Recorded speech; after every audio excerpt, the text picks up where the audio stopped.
ये कहानी एक छोटे से गांव के किसान रमेश और उसकी पत्नी सुमित्रा की है। रमेश एक साधारण किसान था जो दिन रात मेहनत करता था, लेकिन किस्मत ने उसका साथ कभी नहीं दिया। एक दिन हालात ने उसे ऐसी राह पर ला खड़ा किया जहां उसकी मजबूरी ने उसे तोड़ कर रख दिया। क्या सोच रहे हो रमेश? हाँ, क्या सोचूं सुमित्रा। बारिश नहीं हुई तो फसल भी बर्बाद हो गई। अब घर कैसे चलेगा, यह समझ नहीं आ रहा। भगवान पर भरोसा रखो, शायद कोई रास्ता मिल जाए। भगवान कब तक सहारा देंगे सुमित्रा। कर्ज का ब्याज बढ़ता जा रहा है, साहूकार रोज ताने देता है, बच्चे भी भूखे हैं। मजबूरी में भी इंसान को हिम्मत नहीं छोड़नी चाहिए। मैं अपने सारे गहने बेच देती हूँ। नहीं, गहने बेचकर भी कुछ नहीं होगा। मुझे अब कोई और रास्ता खोजना होगा। अगले दिन रमेश साहूकार के पास जाता है। अरे रमेश, आज कैसे आना हुआ? साहूकार जी, मैं आपसे कुछ मदद मांगने आया हूँ। मदद? पिछली बार का कर्ज तो चुका नहीं पाए हो, अब फिर से मदद चाहिए। साहूकार जी, इस बार मेरी फसल बर्बाद हो गई। बच्चों के लिए अनाज नहीं है, कृपया थोड़ा और उधार दे दीजिए। उधार? और फिर उसे चुकाओगे कैसे? मैं बहुत मेहनत करूंगा, किसी न किसी तरह से आपका सारा कर्ज चुका दूंगा। ठीक है, मैं उधार दे दूंगा, लेकिन बदले में तुम्हें अपना खेत मेरे नाम करना होगा। खेत? वो तो मेरे बच्चों की आखिरी उम्मीद है। तुम्हारी मर्जी। उधार चाहिए तो शर्त मानो, नहीं तो रास्ता नापो।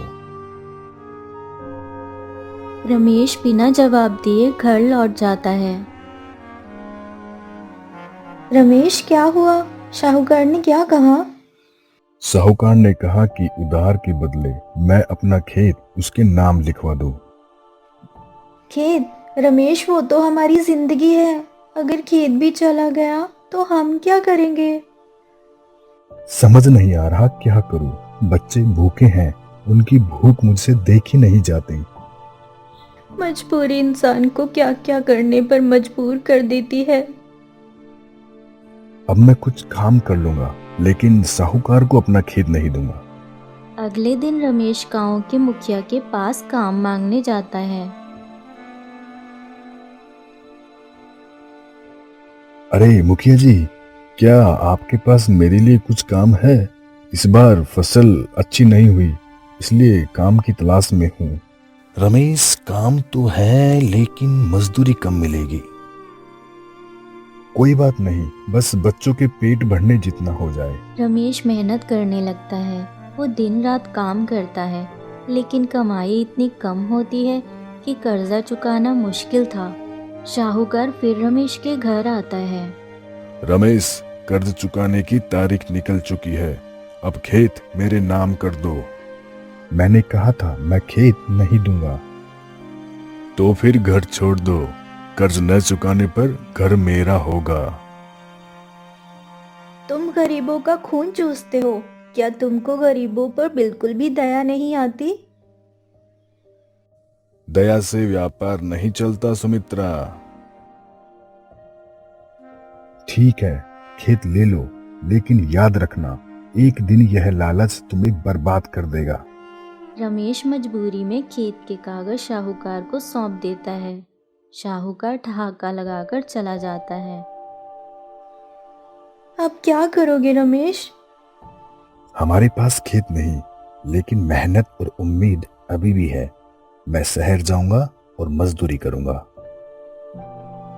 मैं भी साथ चलूंगी, हम दोनों मिलकर मेहनत करेंगे। दोनों नई उम्मीद के साथ अपने बच्चों के लिए मेहनत करने का संकल्प लेते हैं।